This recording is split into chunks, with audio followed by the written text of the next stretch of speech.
Bonjour à tous et bienvenue sur Ben Auto. Aujourd'hui, émission exceptionnelle. Je suis en compagnie déjà de Florent. Merci beaucoup. Eh ben, je suis ravi de t'accueillir. Parce que la journée d'aujourd'hui, c'est grâce à lui. Et je suis avec Peter, que vous avez déjà dû voir, de United Driver. C'est ça.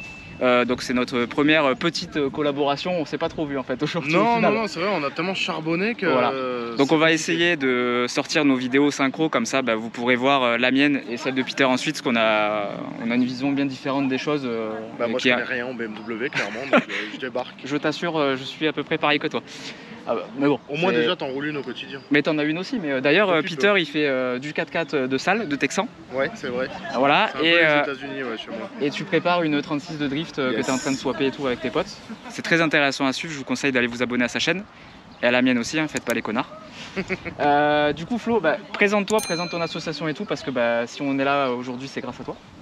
Et donc ici on est au domicile de l'association Alpsalt, on est à Cavaillon dans le département du Vaucluse. J'ai fait le choix il y a 3 ans de changer complètement de vie. Je me suis lancé sur un diplôme de pilote instructeur, donc c'est un diplôme d'État. Je suis vraiment passionné de pilotage depuis que j'ai mon permis à 18 ans. Et dans mon parcours de vie, j'ai eu l'énorme chance de me faire un très bon ami, Jérémy, qui est mon associé aujourd'hui, et dont la spécialité est la mécanique. D'accord. Et donc on a une histoire tous les deux assez forte liée à la marque BMW. Alors on n'a pas eu que ça, Jérémy lui il a commencé sur les françaises, moi j'ai commencé plutôt sur les japonaises. Et c'est vrai qu'aujourd'hui on a créé cette association Alpsalt pour vraiment faire vivre la passion de l'auto, donc principalement en région PACA, là on installe aujourd'hui. On organise des journées circuits, là on s'est rassemblés aujourd'hui tous à la maison avec des propriétaires de BMW M. C'est génial. On avait 11 beaux modèles présents, dont toutes les générations de M3. Je remercie Franchement, tous les je copains. pense pas qu'on soit beaucoup à l'avoir fait ça. Ah bah non, clairement, surtout que c'est des vrais propriétaires. Et c'est pas des voitures qui sont sorties d'un musée ou autre. Non, clairement. C'est des voitures qui roulent et qui sont aimées. Ils sont très amoureux de leur voiture. Ils les connaissent bien. Et tu sens vraiment le BMiste dans l'âme. Donc c'est vrai que déjà, merci à 2000% d'avoir réuni toutes ces pépites. Je suis ravi. Ouais, c'est clair. J'espère que vous allez adorer les essais parce que on a énormément de voitures à traiter. On a une journée pour le faire. Donc ça va être un format plus long que d'habitude, mais des essais plus courts parce que forcément, on ne peut pas faire de la durée avec beaucoup de voitures. Sinon, on sort une série sur Netflix carrément. Ou alors on est sur un format Titanic, mais il coule pas à la fin. Enfin, on l'espère. Allez, je vous laisse avec les essais de toutes les voitures et je vous reprends tout à l'heure. Alors Jean-Marc, merci beaucoup pour ta présence. Il est propriétaire de la magnifique M3 E30 qui est présente aujourd'hui. Donc la M3 E30, c'est la première du nom, la seule M3 en 4 cylindres qui a été produite de 86 à 91.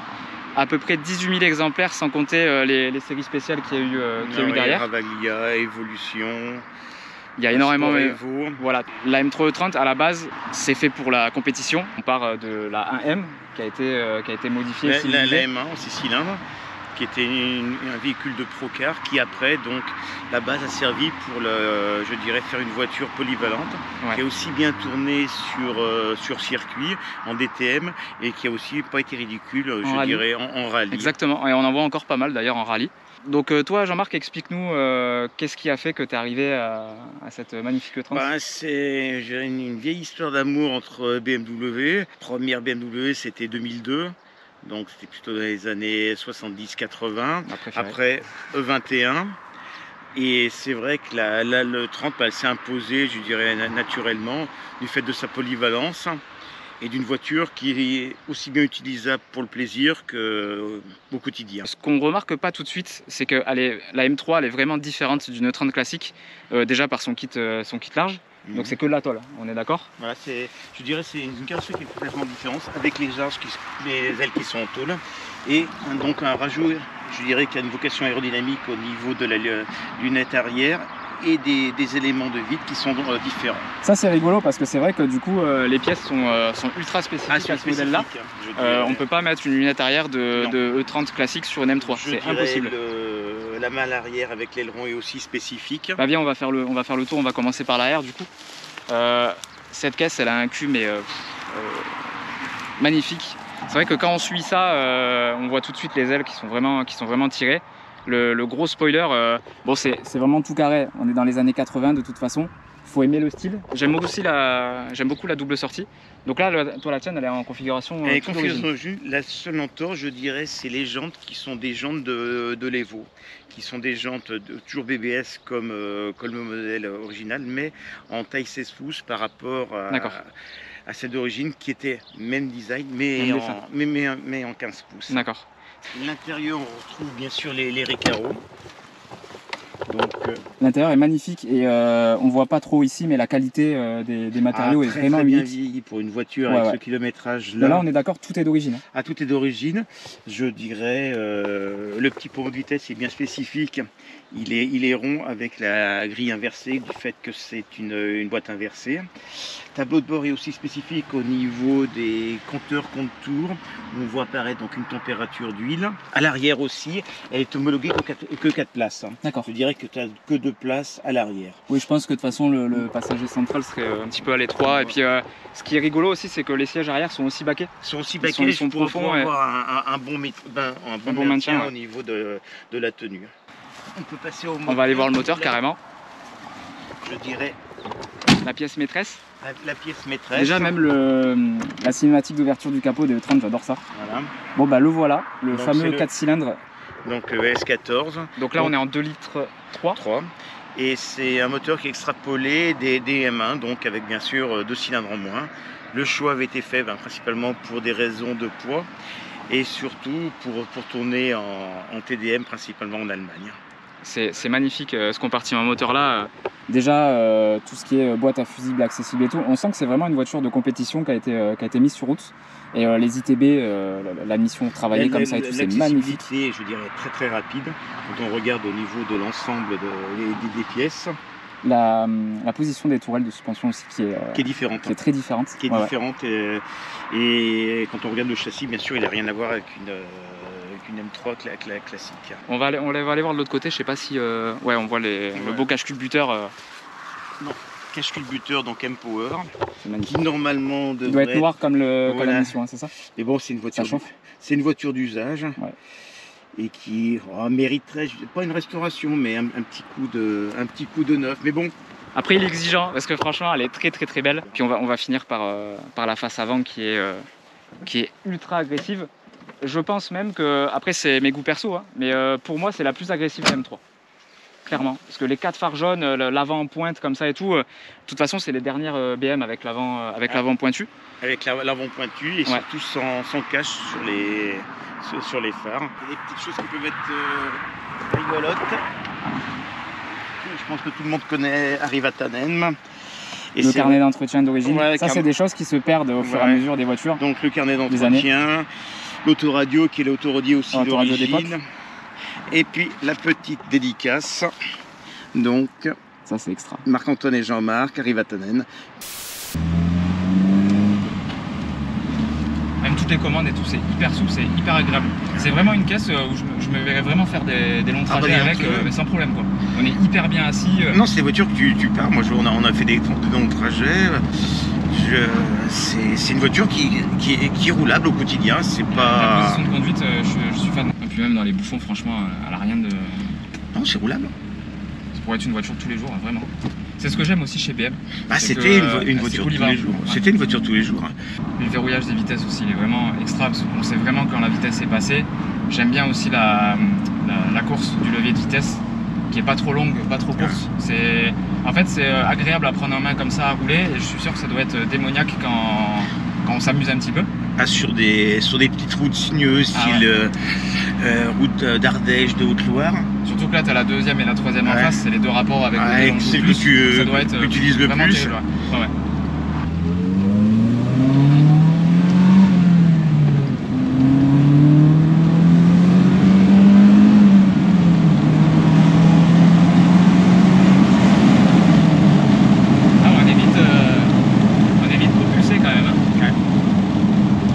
C'est dans les tours. Ah ouais, c'est tout dans les tours. Tu as une voiture à deux visages, c'est-à-dire tu as une voiture pour tous les jours travailler, puis tu as une voiture qui permet de s'amuser, je dirais, d'avoir des sensations. Et on a l'impression qu'il n'y a pas vraiment de limite au niveau du régime parce qu'elle en veut. Ah oui, ça monte très vite dans les temps. Les versions courses, on arrivait, je sais pas si c'est pas 500 chevaux qu'elles arrivaient à monter. Ah, c'est incroyable.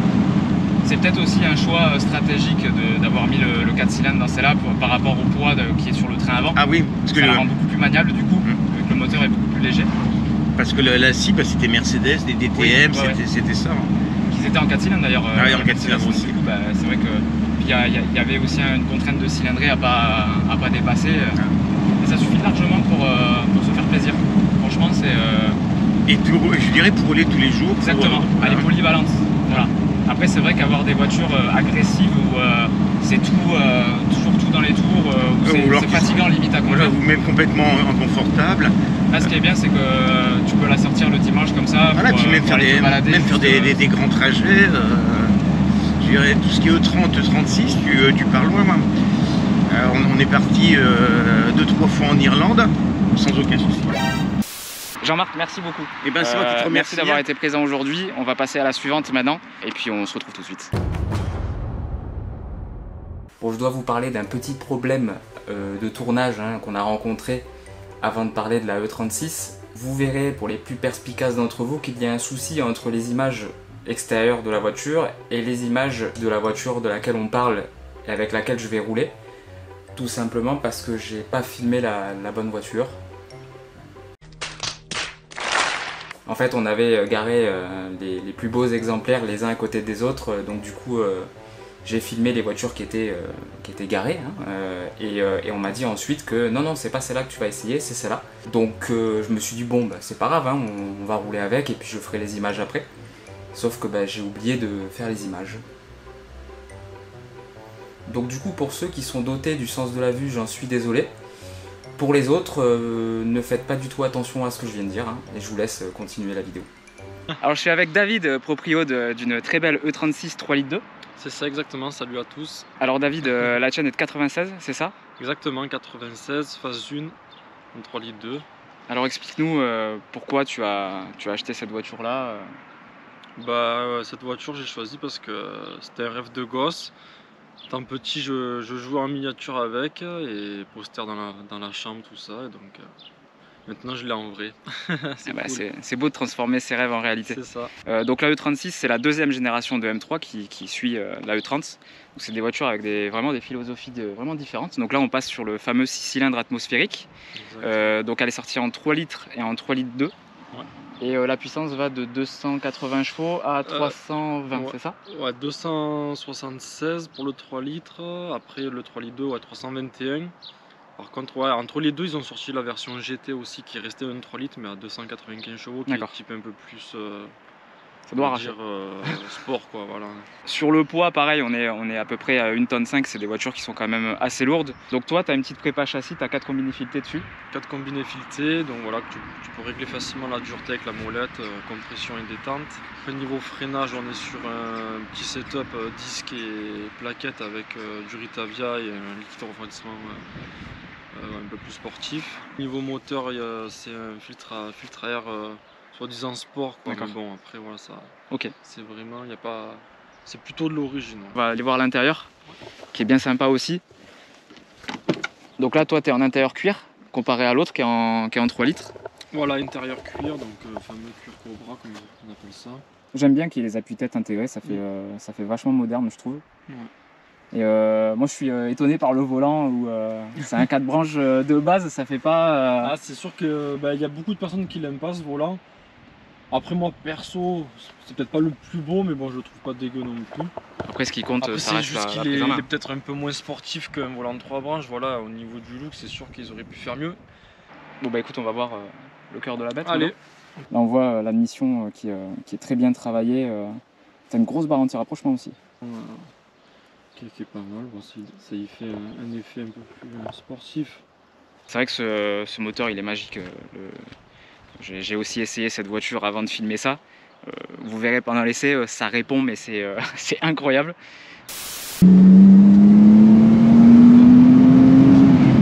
Bon, ça me dérange pas que tu tapes bien dedans. Hein. Ouais, bon, bah écoute. Ah ouais, non, mais ça, au contraire, hein, moi j'aime bien.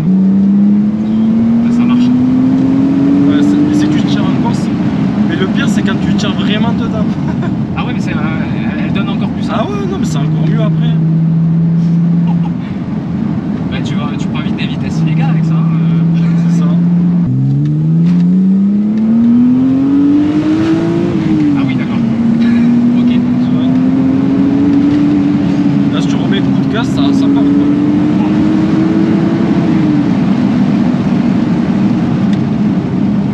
Mais c'est un missile. Et ça accroche bien le pas. Alors là, tu vois, je suis choqué dans le bon sens. parce que franchement, 320 chevaux aujourd'hui, c'est pas fou. Ouais, là-dedans. En plus, moi je sors de la mienne, mon petit 320i là qui a 150 chevaux, on double la puissance. C'est. Ah, c'est sympa. Je pense qu'il faut réfléchir quand tu roules avec ça. Le permis, les 12 points, c'est comme ça. Eh oui. Vous n'avez plus le droit de conduire, mademoiselle. Je vais vous retirer votre permis de conduire. Ah, c'est un tract, hein, et puis le truc c'est que ça part dans tous les régimes, quoi. Je sens vraiment l'avant qui est tanké dans le sol. Je pense qu'on peut vraiment avoir confiance au train avant. Ah ouais, mais là tu peux y aller, hein. Ouais. Franchement, Puis malgré les filtres, elle reste quand même assez confort, je trouve. oui, ça va. C'est pas Je désagréable. suis pas au max, je crois que je suis à 25 sur 30 à l'avant et à l'arrière. On va laisser la place.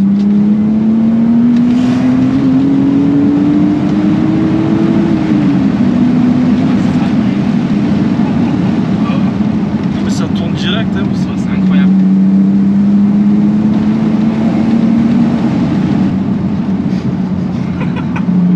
Ah, je valide. Déjà la E36, je survalidais parce que j'adore cette voiture. Et là, c'est vrai que je suis agréablement surpris. Bah, t'as une belle voiture, David. Merci beaucoup. Bah, je t'en Et prie. on passe à la suivante. Merci. Alors Alessandro, bonjour, merci de ta présence aujourd'hui. Avec plaisir. Alors Alessandro, c'est le propriétaire de la E46, on reste dans la chronologie. Donc Alessandro, dis-nous vite fait pourquoi tu t'es Pourquoi je suis parti sur une intéressé à une E46? E46, ouais. Alors historiquement, j'avais une 330 CI à l'époque. Ouais. Du coup super auto, mais bon, il manquait un petit quelque chose côté moteur. Et du coup j'ai essayé la M3 46 à l'époque, donc c'était en 2012. Et bah du coup le moteur, le S54, quoi, ça a été le coup de foudre et voilà, c'est parti de là. Ça m'étonne pas.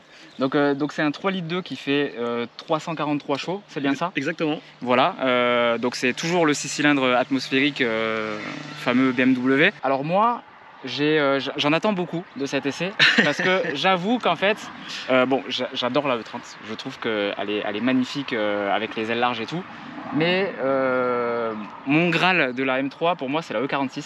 Pour moi c'est la dernière vraie sportive, comment dire, pure. Avec Alors voilà. après ça prête à débat, voilà, c'est aussi mon avis, mais bon après voilà, la E92 avec son V8 est aussi exceptionnelle, enfin bon voilà, chaque génération a son côté attachant. Puis niveau look, je trouve que les ailes larges, les 4 sorties à l'arrière et tout, et je trouve qu'elle a très très bien vieilli. Ouais, la ligne a bien vieilli. Ouais. Voilà. Alors après ça c'est une phase 1 du coup, Ouais. il y a eu une phase 2 à partir de 2003, bon ça change pas grand chose esthétiquement, mais bon voilà. Donc elle a été produite de 2000 à 2006, hein. C'est bien ça, je crois. S'il y a une erreur, je vous corrigerai. Ouais, ça Je doit crois être que c'est ça. ouais. C'est des voitures ultra polyvalentes. Bah, pour preuve, hein, c'est mon délit, hein. C'est ton délit J'ai le siège auto derrière et tout. D'accord, enfin, super. voilà, c'est ma voiture de tous les jours. Ça fait combien de temps que tu l'as, celle-là? Celle-là, bah, je l'ai depuis 2013, donc ça fait 8 ans. Ouais. Toi, elle est toute d'origine, que ce soit config, amortisseur, 46. frein, les jantes, etc. Alors non, etc. elle est un peu modifiée parce que malheureusement le freinage est vraiment très limite d'origine. Donc il y a du Ritavia, liquide RBF, Ok. plaquette Pagide RS29 et elle a des combinés filetés Bilstein Un combiné fileté aussi. ok. B16. D'accord. Voilà, sinon le moteur est stock, tout le reste est stock. Moi, ce que je préfère sur cette voiture, c'est le cul. Je trouve qu'elle est mais agressive à fond. Déjà, ses ailes bombées, c'est magnifique. Les jantes d'origine aussi, très souvent sur des voitures, les jantes d'origine ont tendance à être un petit peu fadasse et tout. Là, je trouve que c'est nickel avec le comment ils appellent ça, cette teinte là chromée. Ouais, c'est le chromé anthracite. Chrome Shadow là. Ouais, alors après, ça c'est les 18, il y en a beaucoup qui préfèrent les 19. Bon, honnêtement, en termes de perf, tenue de route et tout, je pense que le 18 c'est quand même à privilégier. Ouais. Alors après, esthétiquement, il y en a qui aiment pas, qui trouvent que Ça fait petit. ça fait petit. Bon, mais en tout cas, la conduite, je pense que voilà, le 18 est quand même mieux. Puis cette sortie, voilà, ces 4 pots là. En échappement, t'es d'origine aussi? Ouais, échappement full stock. D'accord. Elle est très belle. J'adore ce gris aussi qui lui va hyper bien. Ça fait sobre mais efficace à la fois. C'est gris Stalgro, je crois, de D'accord. son petit nom. Après, par rapport à la E36, c'est vrai qu'elle s'est alourdie, elle s'est embourgeoisée. Donc, si on est un peu plus puriste, on va peut-être préférer la E36. Alors Bon, c'est vrai que le poids sur celle-là, on est à 1600 alors, kg, je sais c'est pas, ça? peut-être j'ai pas les valeurs en tête, ça varie suivant l'équipement, mais du coup avec l'auto-ouvrant, etc., bon c'est sûr que c'est pas une ballerine, hein, clairement. Alors dedans, je trouve ça hyper bien vieilli moi perso. Elle est dans un état, mais combien elle a de kilomètres? 141 000. Elle est neuve. Ouais, en plus, bah, BM, c'est réputé pour mal vieillir. Bah alors après, Certains modèles, alors en tout cas. les plastiques dans le 46, effectivement, ont peut-être tendance à mal vieillir. Les cuirs aussi, parce que le cuir était assez fin. Mais après, les assemblages, la qualité très beau, d'assemblage était... Franchement, c'est magnifique. La qualité d'assemblage, ouais, c'était quand même robuste, quoi. J'aime beaucoup les compteurs à fond gris. Compteur gris, ouais, ça fait Ouais. un peu vintage, quoi. C'est très beau. Le levier, c'est d'origine ou c'est Ouais, un... d'origine, ouais. Ah, il est vachement court. Hein. Après, c'est une SMG2, hein. C'est une boîte robotisée. C'est une boîte robotisée, Voilà. d'accord, ok. Petite particularité, donc c'est un peu le point faible de la voiture. Bon, la boîte est aujourd'hui un peu dépassée, quoi, peut-être un peu lente. petit peu lent. Et voilà, il peut y avoir des soucis de fiabilité aussi, mais bon. Et vas-y, ouvre-nous le capot moteur et puis après on va aller rouler avec. Il est vachement semblable quand même à celui de la E36, un peu plus moderne, on va dire. Mais moi j'adore ces admissions visibles et tout. Je trouve que voilà, dans une voiture, elle est de quelle année celle-là, rappelle-le-moi? C'est une 2002. Dans une 2002 quand même, une voiture de 2002 où on voit encore tout le moteur. Les papillons motorisés et tout. Cela, voilà, c'est pas des caches en plastique, hein, c'est vraiment le moteur pur. Moi j'adore. Bah écoute, on va aller voir ce que ça donne sur la route. Hein. C'est parti. Les LED qui s'allument au contour, ça veut dire quoi? En fait, quand la voiture est froide, en fait, toutes les LED sont allumées. Ouais. Et c'est un espèce de limiteur, effectivement, pour pas dépasser le régime. Voilà. Okay. Et du coup, au fur et à mesure que l'huile chauffe, en fait, les LED s'éteignent. Et du coup, tu peux monter. Ça, c'est super. Ouais.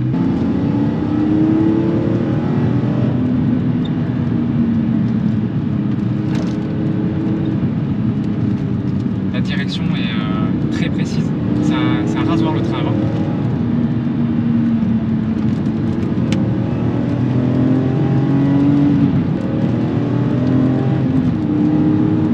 Je trouve la boîte, ça va. En mode manuel, ouais, ça va. Les paillettes, elles tombent bien en plus. Je trouve que c'est. Elles sont d'origine. Si t'as pas envie de t'en servir, elles vont pas te gêner, quoi.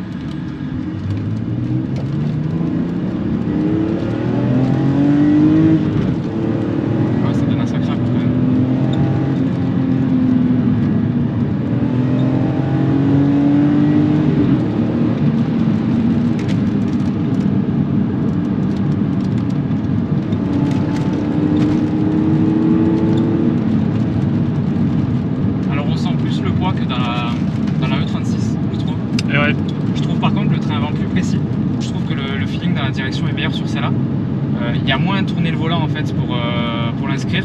Ouais. Par contre c'est vrai qu'on sent quand même le poids. Notamment en entrée de virage. On sent quand même qu'il y a une sacrée masse à déplacer. Hein. Ouais. Et après, alors je sais pas si c'est moi, je trouve que la E36 pousse plus. Alors après je sais pas parce que c'est plus démonstratif peut-être, on entend mieux le moteur, elle avait une ligne et tout. Ouais, là on a les vitres fermées etc, la ligne est d'origine donc après faut voir. Mais après en perf, ouais ça dépend, après il y a des moteurs qui ont la santé, donc d'autres qui ont moins la santé. Je pense qu'en perf ça doit être proche quand même. Après celle-là, elle a la boîte automatique aussi. Donc ouais, ça gomme un peu peut-être aussi. De passer les rapports toit, déjà c'est plus sensationnel on va dire. Après c'est peut-être mon ressenti qui est biaisé, mais... Après c'est le poids, de toute façon le poids ça fait la différence. C'est vrai qu'elle est vachement lourde quand même. Ouais. Alors après par contre tu vois, je la trouve plus sereine à rouler vite celle-là que la E36. Je me sens plus en sécurité là-dedans. Ouais. Après c'est une autre génération, donc du coup bien sûr que la voiture elle est beaucoup plus moderne. Mais c'est vrai que bon... Après ça vient beaucoup encore une fois des combinés parce que d'origine avec les amortisseurs stock, j'étais pas serein quoi. C'est vrai? Ouais. Ça baladait beaucoup? C'était... ça manquait de précision, ça flottait. Non, elle est très précise. Et là en plus ce qui est bien c'est que tu as trouvé le très bon compromis entre précision et fermeté et confort. C'est ça. Je trouve qu'elle est très bien équilibrée. C'est l'idée. C'est vrai qu'il faut titiller les tours pour... Là tu vois la E36 par exemple, t'écrases, ça part instant. Là c'est vrai que il y a une montée en régime. Là, je la trouve en fait hyper agréable cette boîte. Ouais, il y a... un truc beaucoup plus lent franchement. Ouais. Bah ouais. En mode manuel, ouais ça va. Il y a un petit temps de réponse. Il y a un petit temps, ouais. Bon. Moi perso je me suis habitué, après voilà. T'anticipes du coup les passages de rapport? Ouais, bah typiquement en ville, en mode full auto, ouais, il faut quand on arrive dans un rond-point, voilà, c'est une petite gymnastique, mais bon, une fois qu'on est habitué, ça va bien quoi. Ah oui.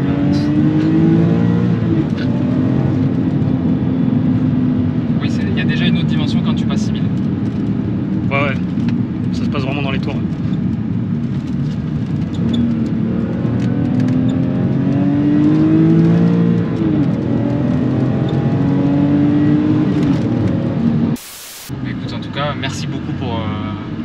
ta voiture. Avec plaisir. J'ai vraiment kiffé l'essai. Et bah écoutez, on passe à la BM suivante, hein, c'est parti. E92. E92, ouais, bah là on va passer au gros V8 cette fois-ci. Allez, go. Alors là, je suis avec Guillaume. Salut Guillaume. Salut. Merci beaucoup d'être là aujourd'hui. Donc toi, tu es propriétaire de cette belle E92 de quelle année? 2007. 2007, d'accord. Donc la E92 qui suit la E46. D'ailleurs, c'est la seule M3 avec un V8. C'est ça. Voilà. Donc c'est un 4 litres de 420 chevaux. C'est ça. Voilà. Alors la légende raconte qu'elles ne sortent pas leur puissance au banc. Ça reste à vérifier. On testera ça sur la route tout à l'heure. En vrai, c'est la dernière génération en atmosphérique. Parce qu'après, ils sont passés sur le 6 cylindres biturbo, c'est ça? Exactement. D'accord. Donc toi, pourquoi tu es parti sur une E92 et pas une autre? Là-bas, j'étais parti sur une E46. Ouais. Et au final, je me tâtais avec cette E92 justement, le V8, la boîte Manu. J'étais entre les deux et on va pas le cacher, j'ai fait une bonne affaire dessus. Du coup, j'ai foncé quoi. Bah écoute, j'ai foncé et je me suis dit, je suis pas à l'abri de rechanger plus tard peut-être. Pas déçu? Pas du tout. Ça marche. Franchement, voilà, au contraire, j'ai pas été déçu du tout. Ça fait 1 an et demi que je l'ai et que du bonheur. Alors cette caisse, c'est la concurrente directe de la RS4 de l'époque. Exactement, la B7. La B7 et de la C63 AMG, la fameuse. Sauf que c'est 3 voitures vraiment très différentes. Elle est sortie d'ailleurs en berline en E90, c'est ça? Exactement. Et voilà. en E93 en cabriolet. En cabriolet, ok. C'est vrai que celle-là, elle est sortie dans toutes les phases différentes. Par contre, il n'y a eu qu'un bloc, que le V8 4 litres. C'est ça? D'accord, super. Bon écoute, on va faire un tour de caisse. Je suppose que tu as fait quelques modifications parce que depuis ce matin, il n'y en a aucune d'origine à part la E30 de ce matin. Niveau esthétique, j'ai 4 jantes type E60. Ça, c'est les jantes de M5 V10. C'est ça.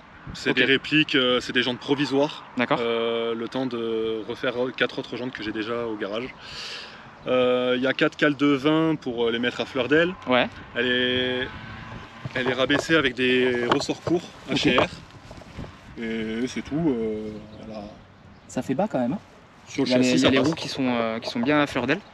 La lame devant, c'est une option ou c'est Voilà, après il y a un niveau esthétique, on passe sur une lame en carbone V-Style, un aileron en carbone.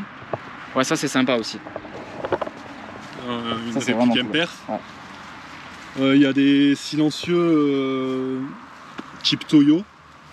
Vous voyez la sortie bleue. Voilà.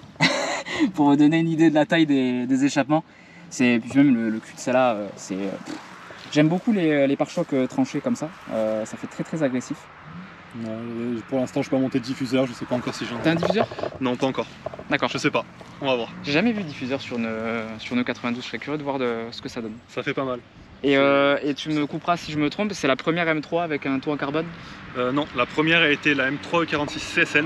Un CSL, ouais. Qui a eu le toit en carbone. Et après, il y a eu la M6 E63 avec le V10.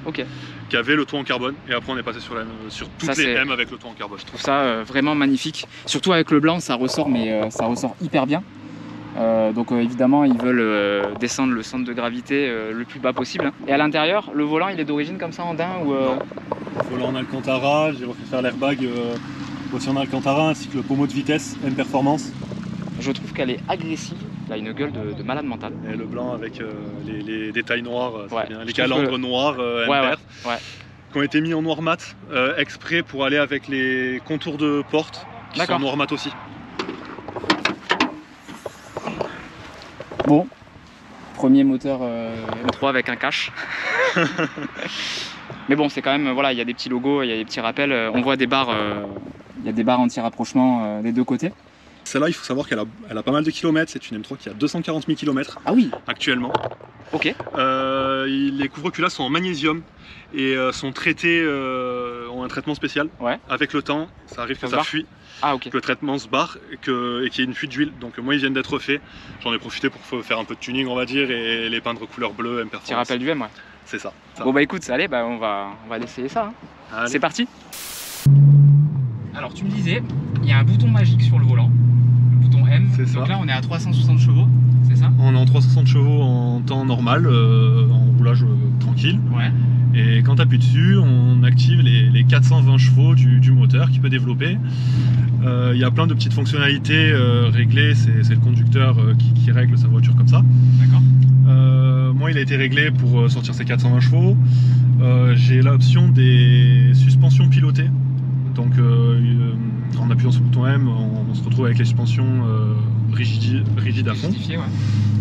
On a la direction qui devient un peu plus dure. La pédale de gaz qui est plus franche. Et pareil pour la pédale de frein, un freinage plus dynamique. C'est génial. On a le DC off, donc en gros l'ABS, quoi, le SP. Le SP, ouais. Qui va se désactiver un petit peu, mais qui sent que voilà, si la voiture part en glisse et qu'on n'arrive pas à la gérer, elle est capable de nous rattraper. D'accord. On sent bien le SP.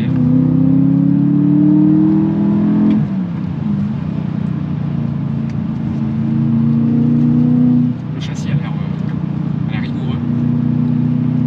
On a un très bon châssis sur cette M3. Le V8 c'est un bonheur. Et ce moteur... ça me donne de la voix, c'est...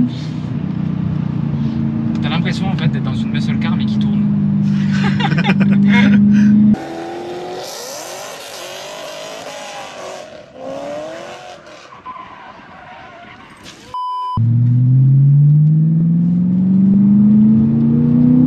T'as dû sentir au moment...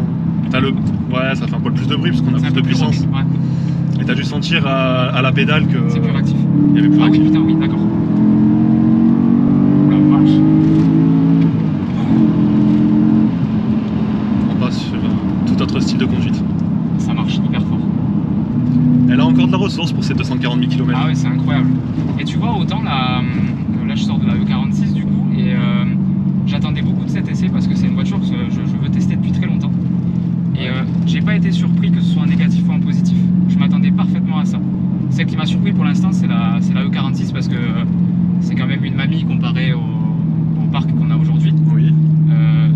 Celle-là, comme je le disais tout à l'heure, pour rigoler, elle a une mauvaise réputation, comme quoi ça sort pas ses chevaux au banc. Ça marche. Ça à se demander si c'est vraiment sur banc que ça sort pas ses chevaux, mais sur la route, on les ressent. Ah ouais, non mais clairement. L'avantage avec ce V8, c'est que pour moi, à partir de 1500-2000 tours, jusqu'au 8800 où il y a le rupteur. 8800 ? Le rupteur, moi je le trouve à 8800. On est plein tout le long jusqu'à 8800. La boîte est assez longue en manu, donc si tu veux taper une pointe en zone rouge, faut presque rester en deux, quoi.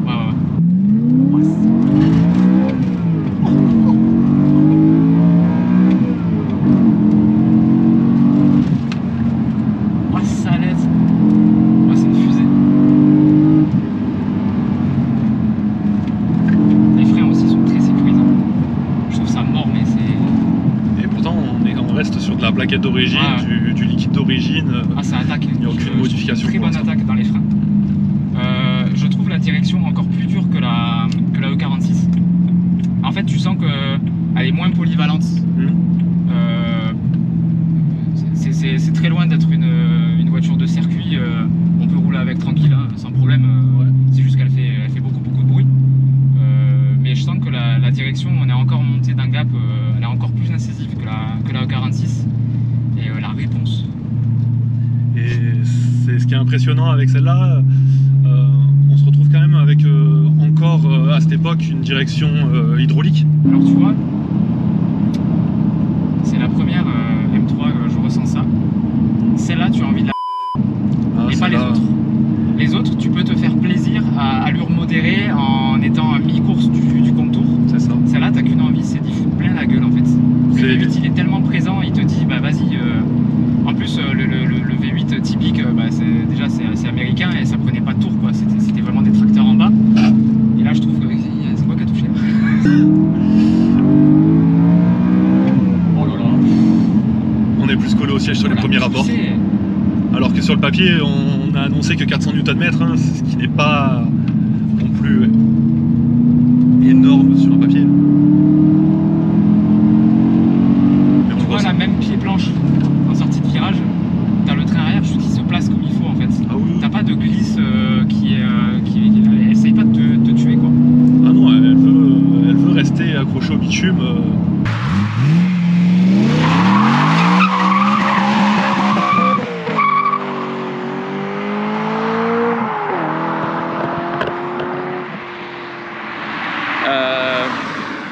Par contre, du coup, je sais pas du tout comment je vais rentrer chez moi maintenant. J'espère qu'il va venir me rechercher. Hein. Finalement, Guillaume est venu me rechercher. Ouais, exactement. Merci en tout cas, Guillaume, pour l'essai. Ça m'a beaucoup plu. J'avais beaucoup d'a priori sur cette voiture, mais au final, ils sont envolés dès l'appui sur le bouton magique du volant. Et maintenant, on va passer à ce qui était normalement la M3, la M4, mais la M3 coupée qui a changé de nom entre temps. C'est parti. Merci encore. Allez, pas de soucis. Alors, et pour finir ce petit tour des M3, on fait une M4, mais c'est la suite logique parce que BM ne fait plus de M3 coupé. Donc c'est en fait une M3 coupée qu'ils ont renommée M4, c'est du marketing. Hein. C'est ça. Alors à savoir que beaucoup de gens pensent que la M3 c'est un modèle et la M4 c'en est un autre. C'est la même plateforme, c'est la même voiture, c'est le même moteur, c'est la même puissance. Il y a juste le nombre de portes qui change. C'est pas moi qui le dis. Donc Johan, écoute, présente-toi vite fait. Déjà merci d'être là avec nous aujourd'hui. Johan, 30 ans, ami de Benjamin. Ouais. Amateur de voiture depuis des années. Voilà. Et dans le même cercle d'amis depuis des années aussi. C'est vrai, ça fait un petit moment qu'on se connaît. Alors du coup, dis-nous pourquoi tu es parti sur la M4. Pour toutes les raisons que je t'ai déjà citées au volant. C'est une voiture qui est super polyvalente. C'est une voiture qui a quand même un super côté sportif et piste, ce que je recherchais aussi également. Et puis dans mon budget, c'est celle qui en offrait le plus pour le moins, quoi, en quelque sorte. Cette M4 là, c'est du coup une version classique. C'est la plus basée qui puisse exister. Alors la config est très sobre, c'est voulu. C'est voulu, en plus c'est une couleur historique chez BM, le gris Silverstone. On aime, on n'aime pas, moi je trouve que c'est quand même sympa. Le point qui était impératif pour moi, c'est d'avoir du céramique. Je te laisse, je sais que tu as pris des photos, mais la taille des disques par rapport aux jantes en 19. Voilà, jantes en 19, regardez ma main, c'est incroyable. Et ce qui est rigolo, c'est que tu as 5 mm d'écart entre le disque de devant et le disque derrière. Donc oui, c'est vrai que j'ai remarqué tout à l'heure, on va aller voir ça tout de suite. Vous voyez la taille du disque à l'arrière. D'habitude sur les caisses de sport ou quoi, il y a une réelle différence de taille. Là c'est impressionnant parce que déjà c'est esthétique, ça remplit super bien les jantes. Parce qu'il n'y a rien de plus moche que des grosses jantes avec des tout petits disques, ça fait ridicule. Là on est très bien. Donc là tu me disais tout à l'heure qu'elle a des petites cales pour élargir un petit peu les voies. On l'a décalé de 12 mm devant et derrière. Au niveau châssis, à part ça et les Cup 2 qui ne sont pas de la monte de série, on n'a rien touché. D'accord. Et après, donc, ce que je t'ai dit, on a une gestion de boîte, gestion de pompe, gestion de moteur et une gestion d'amortisseur. Donc on passe de 431 d'origine, papier, à 530. Voilà. Et 550 Nm papier à 800. Je dis ça, papier parce que voilà. Il y a des valeurs ils sont réelles et voilà. Ils y vont à la louche. 800 Nm, c'est juste effroyable. Écoute, moi je la trouve très très belle dans ce gris là, qui a des reflets bleus selon la lumière. C'est pas un gris de base, je trouve qu'elle est très très élégante comme ça. Et on en parlait tout à l'heure pendant l'essai, mais c'est vrai que du coup tu te fais pas remarquer tout de suite. Et c'est ce qui était voulu. À moins que voilà, il y ait quelqu'un qui la repère parce qu'il soit connaisseur, mais Après, un truc qui serait intéressant de te faire remarquer, et qui est dommage sur celle de Flo, mais bon, j'irai pas lui dire. Beaucoup mettent, c'est un truc que le rajout en carbone. Beaucoup mettent le rajout en carbone. Je trouve que c'est dommage parce que déjà tu as la ducktail d'origine. C'est ça, et c'est une malle en fibre. Elle est en fibre la malle. Elle est en fibre. D'accord. Et ces deux rainures là, je trouve que c'est tellement beau. C'est vrai que ça casse ce côté. J'aime beaucoup ce ducktail qui ressort. C'est déjà suffisant. Hein, et le toit carbone. Et le toit carbone. Si tu ne prends pas le toit ouvrant. Quand tu as le toit ouvrant, c'est fini. Quand tu as le toit ouvrant, c'est un toit en toit. D'accord. C'est magnifique. Hein. Les finitions, c'est. On va regarder vite fait l'intérieur. C'est luxe. C'est luxe et sport à la fois. Il n'y a pas de fioritures.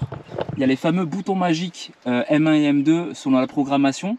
Donc M1 c'est une voiture qui est... Alors en fait tu peux faire ce que tu veux. Tu mets les modes... Depuis le tableau de bord, tu te configures un mode M1 et un mode M2 comme tu en as envie. Donc ça c'est des pré-réglages que tu fais toi avec l'ordinateur de bord. Voilà. Moi j'ai préféré faire un mode confort et un mode énervé. Parce que tu peux faire un mode énervé et plus énervé. Voilà, tu peux faire un mode énervé et un mode tout déconnecté. Tu peux faire absolument ce que tu veux. Ça c'est très beau. Ça doit coûter cher. Ça c'est très beau, c'est dommage que ça soit plus aussi sur le nouveau modèle. Il n'y a plus l'anti-rapprochement. Il y a une simple barre en métal, je trouve que c'est tellement dommage, c'est une si belle pièce. C'est vrai que c'est magnifique. Voilà, et just, donc toute cette centrale de refroidissement à eau. D'accord. Voilà. Qui fait en sorte de conserver des températures d'huile cohérentes pour de la piste. Et ça aussi, ça disparaît sur le nouveau modèle, je trouve ça dommage. Et au final, à part des filtres et de l'huile, tu fais rien dessus. Ouais. Tu mets dans la gueule tout le temps. Alors déjà comme ça, comme toutes les autres, bah, elle est civilisée au possible. Là on est tranquillement 70 km/h, comme si tu conduisais une voiture lambda. Hein. C'est exactement ça. C'est une grosse bagnole, mais bon après ça va. Elle garde son caractère de série 4. D'abord tu l'essayes en mode Dr Jekyll, et après tu vas l'essayer en Mr Hyde. Bon, on va la mettre en M2 maintenant. Voilà. M2. Donc là, vitesse manuelle. Hein. Voilà, là t'es en vitesse manuelle.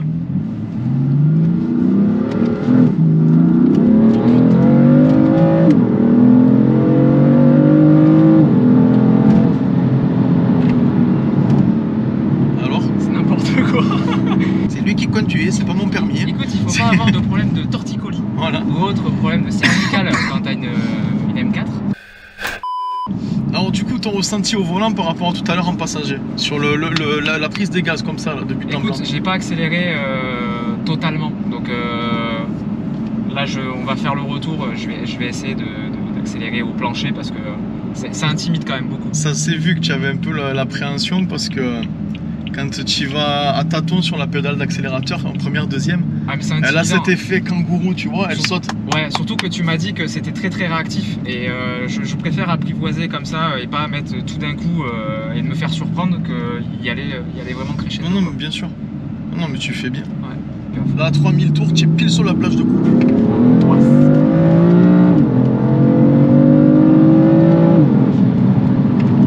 Oh, le freinage. Oh là là. C'est fou. C'est fou.